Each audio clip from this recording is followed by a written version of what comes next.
అమ్మాయి కనిపిస్తే ముద్దైనా పెట్టాలంట, కడుపన్నా చేయాలంట. అసలు అలాంటి మాటలు మాట్లాడాడంటే లాగి చంపకదోడు పీకాల్సింది పోయి. అనుకున్నా అడు తిరిగి నా మీదగా వస్తాడు అనుకున్నా.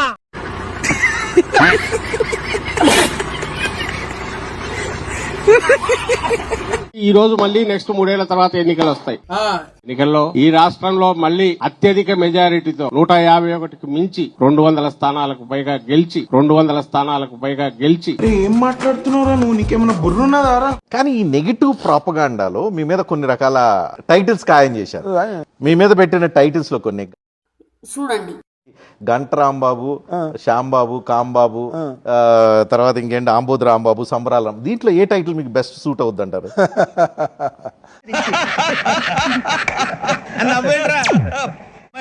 చెప్పిందేంటి? జగన్మోహన్ రెడ్డి ఫోటో చుట్టూ ఏదో ఉన్నాయి, చుట్టూరా నవరత్నాలు. అప్పుడు మేము నవరత్నాలు ఫెయిల్యూరు. అవును, క్లియర్ గా ఉందిగా. నవరత్నాల వల్ల మీకు ఓట్లు రాలేదు, ఓడిపోయారు. మళ్ళీ నవరత్నాలు పెట్టుకుని ఎందుకు తిరుగుతున్నారు? జగన్మోహన్ రెడ్డి గారు ఫెయిల్యూరేగా.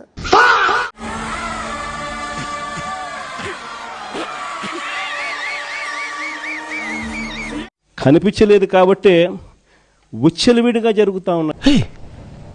ఇప్పుడు నువ్వేమన్నా? ఉచ్చలవిడిగా జరుగుతా ఉన్నాయి. కొంచెం తెలుగులో కొంచెం వీక్లే. ఏలు ముద్ర మనకే రాదు, చదువు రాదా? అడుక్కున్నాడు. ఒక్కసారి అవకాశం ఇవ్వండి, నాకు ఒక్కసారి కొట్టేసి గెలిపిరా, ఒక్కసారి, ఒక్క ఛాన్స్.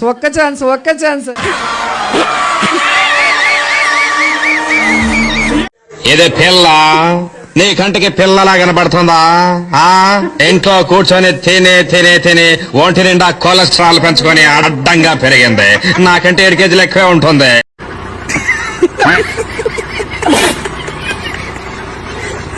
మహిళ అయి ఉండి కూడా ఆమె హోంమంత్రి పదవి తప్ప అన్ని చేస్తుంది, ఆటలాడుతుంది,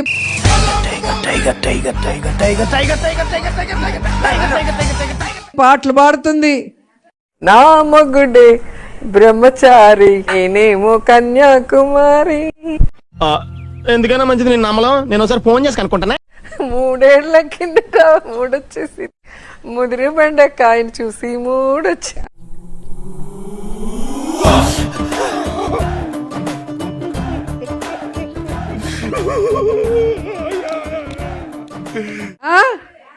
డాన్స్ వేస్తుంది,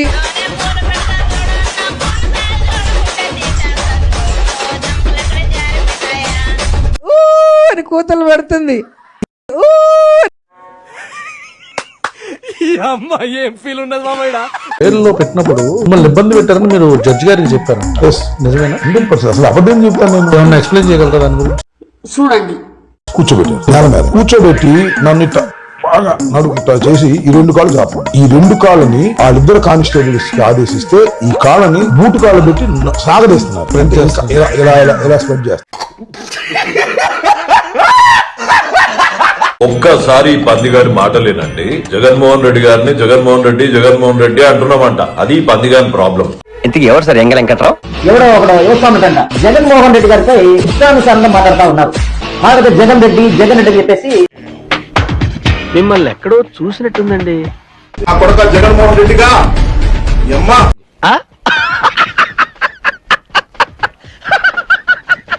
అరే అమ్మ మీద ఒట్టు, నేను ఏ రోజు జగన్ గారిని నీ అమ్మ నీ అయ్యా అని తిట్టలే, విజయమ్మని తిట్టలే, షర్మిల గారిని తిట్టలే, భారతి గారిని ఏ టాపిక్ లోనూ ఏ వీడియోలోనూ తీసుకురాలే. కానీ నీలాంటి లుచ్చా నా కొడుకుని కూడా పార్టీలో పదవించి పెట్టుకున్నాడు చూడు. రాజగన్ ఫస్ట్ టైం అంటున్నా, తూ నీ బతుకు, నీ నత్తి మొగల్లా చెప్పు వెంట ఫాల్తు సాలే. తిట్టదని చెప్పరా? ప్రజలు మనని ఓడించలేదు. ఈరోజు ఈవీఎంల మ్యానిపులేషన్ చాలా ఉంది అనేది నేను మొదటి నుంచి చెప్తున్నాను. ఇప్పుడు అవన్నీ కూడా ఒక్కొక్కటిగా బయటకు వస్తున్నాయి. అన్ని పార్టీలకు సంబంధించిన ఏజెంట్లతో పాటు కలిసి నొక్కి వీవీప్యాట్లలో కూడా దాన్ని చూసుకొని కరెక్ట్ గా అన్ని పనిచేస్తా ఉన్నాయని చెప్పి వెరిఫైడ్ అని చెప్పి సంతకం పెట్టి పోలింగ్ ఆఫీసర్లకు ఇచ్చిన తర్వాతనే పోలింగ్ మొదలైంది. మళ్ళీ ఏ రకంగా చెప్తారు? అయిందా? బాగైందా? ప్రతిదానికి ఓవర్ ఎక్స్ప్రెషన్.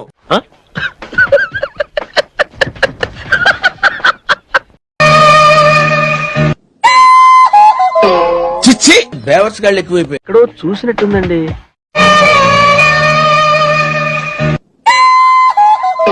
చిచ్చి,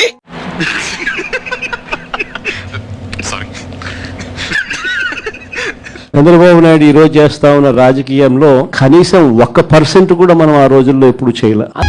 కరెక్ట్, ఇది కరెక్ట్ గా చెప్పేవయ్యా.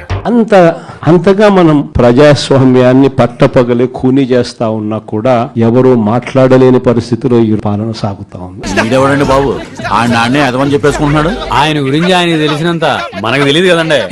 ఆ సైడ్ బోర్డు మీద నిలబడి అభివాదం చేయడమే తప్పు. సైడ్ బోర్డు మీద నిలబడి జగన్మోహన్ రెడ్డి గారు జగన్మోహన్ రెడ్డి గారు నవ్వు ఆపుకుంటున్నావు కదరా. ఇక లాస్ట్ కి ఒక ఏఐ వీడియోని తీసుకొచ్చి వచ్చిందండి వయ్యారి. కరెక్ట్ గా తలకాయ ఆ టైంలో కారు కింద నలుగుతుందని ఎవరికి తెలుసండి? ఫ్రేమ్ అక్కడ పెట్టుకొని ఉన్నారు, ఇలా ఇలా రొటేట్ అవుతున్నట్టు. మరి ఆ ముందు వీడియో ఏది, ఆ తర్వాత వీడియో ఏది అని నేను అడుగుతున్నాను. అటు చూడు బే. బతుకుశాడా, దాని ముందు దాని వెనకాల వీడియో ఎక్కడి నుంచి వచ్చింది నాకు తెలియక అడుగుతాను. అవును, క్లియర్ గా ఉందిగా. అనుకోని సంఘటన ఎవడైనా సరే అలా వీడియో తీస్తా కూర్చుంటాడా? గుండు తరుక్కుపోదు. ఒక వ్యక్తి కారు కింద పడితే ఆ వీడియో తీసేవాడికైనా సరే, మనిషి పుట్టబుట్టినాడు ఎవడైనా సరే గుండు తరుక్కుపోదు. మండుతున్నట్టుంది. అలా తీస్తా కూర్చుంటాడా? మా రోజుకి చూపించాలని చెప్పేసి అని. నీకు ముందు వెనకట్ల వీడియో కావాలా దున్నపోతా?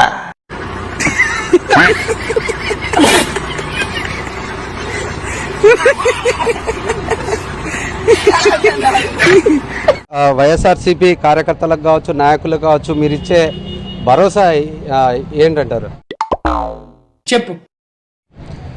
వైసీపీ నాయకులకు, కార్యకర్తలకు నేను గడిచిన 5 ఏళ్లలోనే ఏం భరోసా ఇవ్వలేకపోయినందుకు ఇప్పుడు నోరు మూసుకొని నా పని నేను చేసుకుంటాను.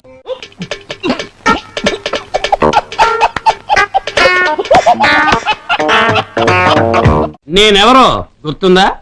లేదే. మరి ఈయన ఇప్పుడు చూడు, పురావస్తు పరిశోధన శాఖ వాళ్ళ తవ్వకాల్లో బయటపడ్డ అవిటి శిల్పంలో ఎలా నుంచున్నాడు. ఏం మళ్ళీ జగన్మోహన్ రెడ్డి మళ్ళీ నేను వస్తాను ఒక్కొక్కరు అంతు తేలుస్తాను అంటున్నాడు కదా. జగన్మోహన్ రెడ్డి అనేవాడు ఇక అసలు మాట వినిపెట్టడానికే లేదు. ఇక అసలు రాడు, జగన్ ఎవరు నమ్మరండి.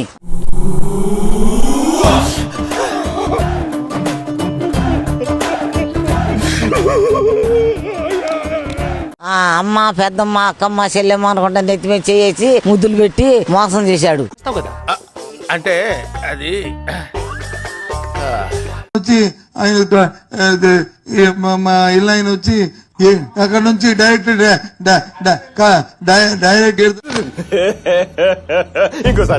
అక్కడ నుంచి డైరెక్ట్ నువ్వేం మాట్లాడుతున్నావు అర్థమవుతుందా నీకు? ఎక్కడ గేర్ ఏంట్రా చెప్తున్నా ఇందాకటి నుంచి దానికి ఒక కార్యాచరణ రూపొందించి ప్రజలకు తెలియజెప్పాలి. రే అని ఎవరికైనా చూపించండి రా, వదిలేయకండి రా బాబు. అలాగా కూర్చోబెట్టి చెప్పండి రా. ప్రతి 30 సంవత్సరాలకి బతుకు తాలూకా ఆలోచన మారుతూ ఉంది. సినిమా వాళ్ళు దాన్ని ట్రెండ్ అంటారు, వ్యాపారవేత్తలు ఫ్యాషన్ అంటారు, రాజకీయ నాయకులు తరం అంటారు, మామూలు జనం జనరేషన్. ఏం చేద్దామంటావు మరి? కానీ ప్రతి జనరేషన్ లోనూ ఒక కొత్త థాట్ ని ముందుకు తీసుకెళ్లేవాడు మాత్రం ఒక్కడే వస్తాడు. వాడే టార్చ్ బేరర్. ఇంతకీ ఎవరు సార్ ఎంగ వెంకట్రావు? ఏపీ రాజకీయాల్లో ఆ టార్చ్ బేరర్ పేరు వైఎస్ జగన్మోహన్ రెడ్డి. మీరా? ఎవరో అనుకుని భయపడ్డాను సార్. అంటే నేనంటే భయపడవా సార్? మీరంటే అందరికంటే ఎక్కువ భయం సార్. మీకన్నా జగన్మోహన్ రెడ్డి గారు హైట్ ఎక్కువ ఉంటారు కదా, కొంచెం హైట్ ఎక్కువ ఉంటారు కదా. మీకేమో ఇది తగిలింది అన్నట్టు. ఇక్కడ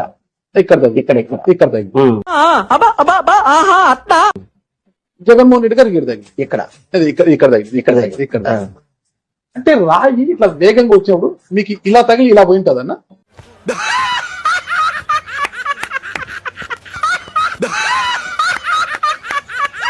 ఆల్రెడీ స్పీకర్ గా అయ్యన్ పాత్ర గారు ఉన్నారు. మళ్ళీ ఇప్పుడు రఘురామకృష్ణ గారు, రాజు గారు కనుక డిప్యూటీ స్పీకర్ అయిన తర్వాత నిజంగా ప్రతిపక్ష హోదా ఇచ్చినా ఆయన అయితే అసెంబ్లీకి రాడు అని పందేలు కడుతున్నారు 11 రూపాయలకి.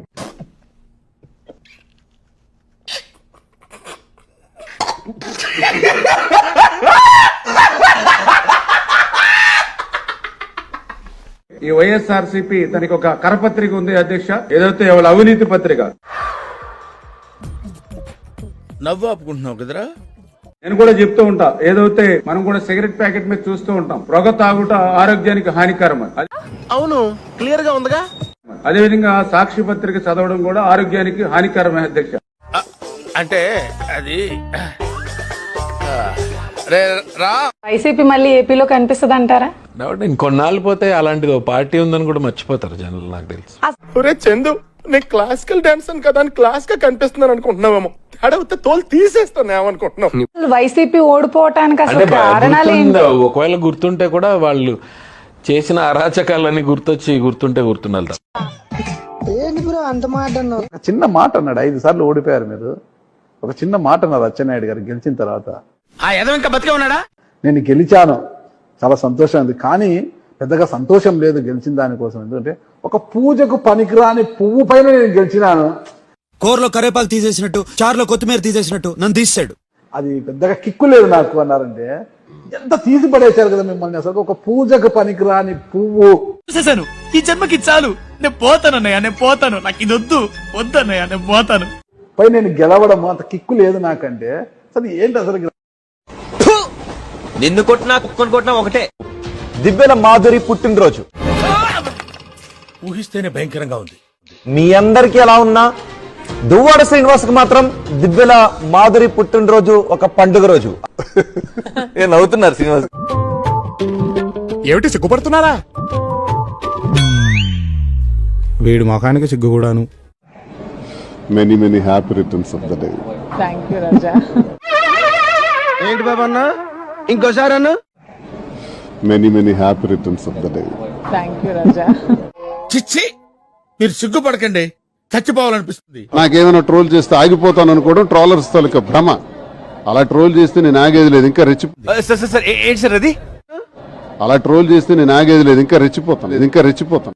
ఏమిరా బాలరాజు, రెచ్చిపో సచ్చిపో చివరికి దాని చేతిలో సంకనాగిపో, మాకెందుకురా. అంటే వారసుల సంగతి ఏంటి? వారసుల సంగతి కూడా అంతేనండి. ఆయన దగ్గర బాణం ఉంది కానీ లేదురా.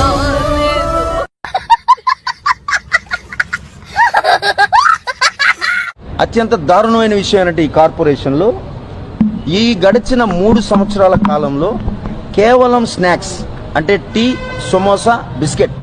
ఇవన్నీ దేనికి సార్? దేనికేంటి? ఇక మహా అయితే జీడిపప్పు పెడతారేమో. మా కౌన్సిల్ మీటింగ్ అప్పుడు 3 కోట్ల రూపాయలు బిల్స్ వేశారు. ఏమిటండి మీరు మాట్లాడేది? 3 సంవత్సరాల్లో ఒక కార్పొరేటర్లు లేదా కౌన్సిల్ లేదా స్పందన కార్యక్రమం 3 సంవత్సరాల్లో కేవలం బిస్కెట్స్, స్నాక్స్, సమోసాకు 3 కోట్ల రూపాయలు బిల్లు ఏంటండి? నా దందా అంతా వడ్డీ మీద చక్రవడ్డీ, చక్రవడ్డీ మీద భూచక్రవడ్డీ, భూచక్రవడ్డీ మీద విష్ణు చక్రవడ్డీ, ఇలాంటి 190 ఉంటాయి. మేము అందాజుగా రోజుకి లెక్క వేసుకుంటే ఒక రోజుకి కౌన్సిల్ గానీ మున్సిపల్ అధికారులు గానీ 5,000 రూపాయల బిస్కెట్లు, సమోసాలు తినేయాలి. ఓకే, ఎవరు పనుల్లో వాళ్ళు ఉంటే ఇట్లా అధికారులు వాళ్ళ పనుల్లో వాళ్ళు ఉన్నారు. ఇట్లాంటి అవినీతి పైనంతా కూడా ప్రశ్నించడం జరిగింది. కమిషనర్ గారు స్పందిస్తారని కోరుకుంటున్నాం. మీలాంటి వాళ్ళు ఉండబట్టే మన రాష్ట్రం పోతుంది. పని చేసేవాడికి పనికి మాలిన వాడికి తేడా చెప్తాను చూడండి. 7-10 వయసులో శ్రీ నారా చంద్రబాబు నాయుడు గారు దావోస్ కెళ్ళి, ఇప్పుడు చూడండి, చూడ చక్కని పిక్చర్ ఇక్కడ మన ఐటీ మినిస్టర్ రేవంత్ రెడ్డి గారు, చంద్రబాబు నాయుడు గారు. ఓకే, గత ప్రభుత్వంలో మన గుడ్డు అమర్నాథ్ గారు ఐటీ మినిస్టర్ గా ఉన్నప్పుడు దుప్పటి కప్పుకొని పడుకొని చలిగా ఉంది, ఆడిపోతే స్నానం చేయాలి, ఆడిపోతే ముడ్డి కడుక్కోవాలి అని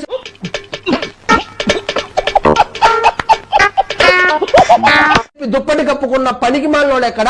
మనం అనాల్సింది పనికి మాలిన అమర్నాథ్ కాదు, పనికి మాలినోడికి పని ఇచ్చినటువంటి జగన్మోహన్ రెడ్డి అసలైన పనికి మాలినోడు. ఏమో పని చేసే ముఖ్యమంత్రి, ఆయనేమో పనికి మాలిన ముఖ్యమంత్రి. బాగా వేసేసాడు. తిరుమల లడ్డులో జంతువుల కొవ్వు. ఏంటి బాబన్న, ఇంకోసారి అన్న. తిరుమల లడ్డులో జంతువుల కొవ్వు. ఏది నోటుకొస్తే అది మాట్లాడక ఎదవా. పాలిచ్చే ఆవును వదులుకొని తన్నే దున్నపోతుని తెచ్చుకున్నాము ఈ చంద్రబాబు నాయుడిని ముఖ్యమంత్రిని చేసుకొని. నువ్వు రా బర్రే, మరి అందరికి పాలిద్దు గాని లీటర్లు. అది నా బర్రే, నువ్వెట్లా వింటావు? నేనే వినుకోవాలి.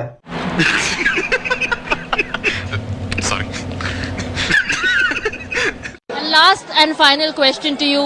What is the message you want to say to Jagan Mohan Reddy? Only one statement I say. ఇల్లు అల్లు అర్జున్ గారు గుడు.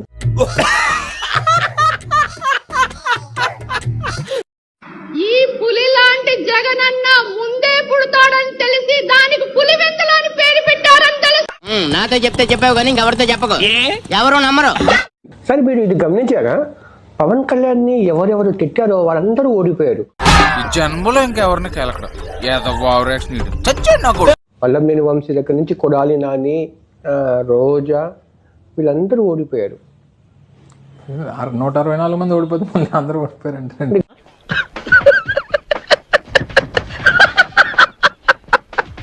తిరిగి అధికారంలోకి వచ్చి మేము వచ్చిన తర్వాత నువ్వంటూ బతికుంటే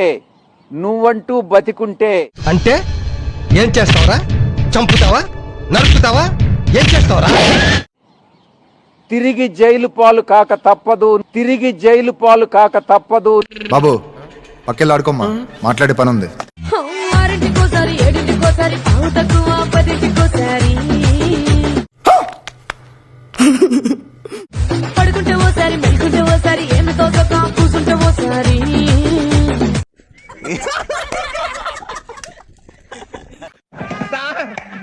ఏం చేయడం లాట్ సార్, ఇంకా మేము వెళ్ళి నెక్స్ట్ తీసుకుంటాం సార్.